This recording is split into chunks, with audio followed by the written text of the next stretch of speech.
दोस्तों आप सभी के लिए एक बहुत बड़ी अपॉर्चुनिटी लेकर आ रहे हैं दोस्तों, अपने व्यूवर्स की परेशानियों को देखते हुए, फाइनेंशियल क्राइसिस को देखते हुए दोस्तों, फ्री लीगल एड सर्विस के तहत दोस्तों बहुत छोटा सा अमाउंट रखा है, जिसे देकर आप अपने 5 सवाल हमारे व्हाट्सएप नंबर पर पूछ सकते हैं और उनका उत्तर आपको जजमेंट के साथ में प्रदान किया जाएगा। दोस्तों इसके लिए आपको करना क्या है, हमारे यूट्यूब चैनल पर जाकर अपना नाम मेंशन करना है, उसका स्क्रीनशॉट जो है वो हमारे व्हाट्सएप नंबर पर भेजना और कोई भी अपने 5 सवालों के उत्तर आप पा सकते हैं बहुत ही छोटा सा अमाउंट देकर।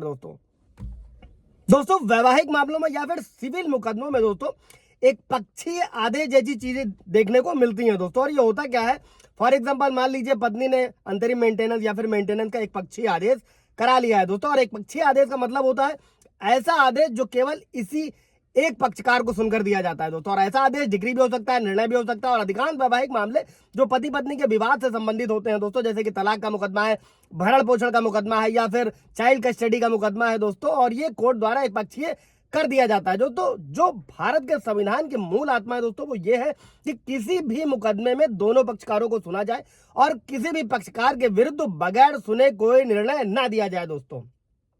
दोस्तों जय नमस्कार, मैं एडवोकेट आशीष मिश्रा। लाइक कर दीजिएगा, शेयर कर दीजिएगा, सब्सक्राइब कर दीजिएगा ताकि इन्फॉर्मेशन और लोगों को मिल सके। दोस्तों इस कानून से लोग और अवगत हो सके, अगर किसी भी तरीके से एक पक्षी आदेश किसी भी पति के विरुद्ध हो गया है तो वो इसका लाभ उठा सके।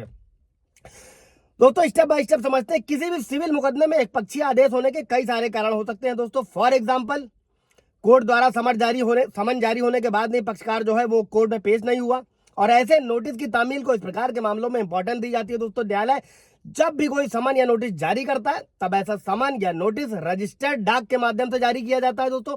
और रजिस्टर्ड डाक जो होती है उस पर समन को प्राप्त करने वाले व्यक्ति के हस्ताक्षर होते हैं, या फिर वो व्यक्ति डाक लेने से इनकार कर देता तब भी उसकी एंट्री होती है दोस्तों। और अगर कोई व्यक्ति लगातार कोर्ट द्वारा भेजी गई डाक को लेने से इनकार करता है या फिर दिए गए पते पर नहीं मिलता है दोस्तों और वहां से भाग चुका है, या फिर ऐसी डाक प्राप्त करने के बाद भी कोर्ट में पेश नहीं हो रहा है, तब कोर्ट क्या करेगा दोस्तों, तब कोर्ट पक्षकार को एक पक्षी करके अपना मामला सुना देता है दोस्तों। और वैवाहिक मुकदमा जैसे तलाक का मुकदमा है, इसमें ऐसा ही होता है। इसमें एक पक्ष कोर्ट के समक्ष परिवाद लाकर जो है दोस्तों तलाक की मांग करता है, दूसरे पक्षकार की जिम्मेदारी होती है कि वो कोर्ट में पेश होकर अपना पक्ष रखे और कोर्ट को बताए कि जिन आधारों पर परिवादी द्वारा तलाक मांगा जा रहा है दोस्तों वो आधार झूठे और उनका कोई अस्तित्व नहीं है दोस्तों। लेकिन होता क्या है, ऐसे वैवाहिक मामलों में एक पक्ष परिवाद लेकर आता है और दूसरा पक्ष क्या करता है, वो कोर्ट के सामने पेश ही नहीं होता और कोर्ट कई बार उन्हें नोटिस जारी करता है। यही नहीं बल्कि विपक्षी के घर पर उसको चस्पा भी कर दिया जाता है। उसके बाद भी विपक्षी कोर्ट में पेश नहीं होता, तब कोर्ट क्या करता है, ऐसे व्यक्ति को मामले में एक पक्षी आदेश कर देता है दोस्तों कि केवल परिवादी को ही सुनकर आदेश दे दिया गया है, और उसी के आधार पर मामले की जो विवेचना के बाद कोर्ट होता है वो अपना डिग्री या निर्णय पारित कर देता है दोस्तों। अब अभी ये समझते हैं दोस्तों कि अगर किसी भी पति के विरुद्ध ऐसा एक पक्षी आदेश हो गया तो उसे कैसे निरस्त करा सकते हैं दोस्तों। अगर ऐसा एक पक्षी आदेश कानून के विपरीत किया गया है, यानी कि बगैर नोटिस भेजे या फिर बगैर समन के तामील किए हुए आदेश कर दिया गया, तब कानून में ऐसे व्यक्ति के लिए राहत प्रदान करी गई दोस्तों। हिंदू विवाह अधिनियम की धारा 28 इसका प्रावधान करती है और यह धारा ऐसे आदेश को हाईकोर्ट में अपील देने हेतु भी निर्देशित करती है दोस्तों। धारा 28 के अधीन पक्षकार जो है दोस्तों वो फैमिली कोर्ट द्वारा दिए गए डिसीजन यानी कि निर्णय के विरुद्ध संबंधित उच्च न्यायालय में अपील कर सकता है, और ऐसी अपील में यह आधार बना सकते हैं कि जो आदेश दिया गया है दोस्तों वो उन्हें बगैर सुने दिया गया है। कैसे क्या किया गया है उसको भी समझ लेते हैं दोस्तों। उन्हें किसी प्रकार का कोई समन नहीं जारी किया गया, और अगर समन जारी किया गया है तब भी उस समन की तामील नहीं करी गई है, यानी कि समन उन्हें प्राप्त ही नहीं हुआ है।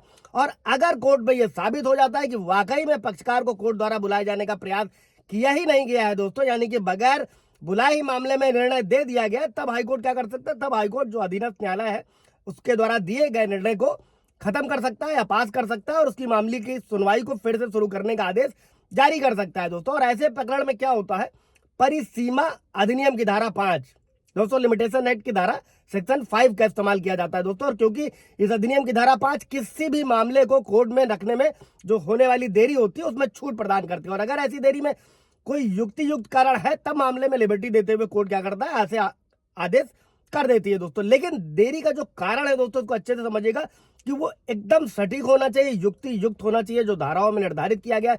और अगर ये साबित हो जाता है कि कोर्ट ने अपने सामने उपस्थित होने के लिए सारे प्रयास किए उसके बाद भी पक्षकार पेश नहीं हुआ, तब हाईकोर्ट क्या कर सकता है, किसी प्रकार की कोई राहत नहीं प्राप्त करी जा सकती, क्योंकि कोर्ट से आने वाले किसी भी नोटिस या समन की अवहेलना नहीं करनी चाहिए दोस्तों। इसीलिए दोस्तों कोर्ट से आने वाले किसी भी नोटिस या समन की अवहेलना नहीं करनी चाहिए, और जिस डेट में कोर्ट अपने सामने पेश होने के लिए आदेश करता है दोस्तों, उस डेट को पक्षकारों को पेश होना चाहिए। इसके अलावा दोस्तों अगर आपको लगता है आपके खिलाफ कोई मुकदमा होने वाला है, चल रहा है, हो गया है, उसके लिए आप कोर्ट में कैविएट दाखिल कर सकते हैं। कैविएट में क्या बेनिफिट होता है कि बिना आपको सुने कोई भी फैसला नहीं कराया जाएगा। उस पूरा पूरा ब्रीफ वीडियो है, आप जाकर देख सकते हैं। इसके अलावा आप अपॉइंटमेंट बुक कर सकते हैं। कोई सवाल जवाब होगा कमेंट में पूछेगा दोस्तों। Thank you.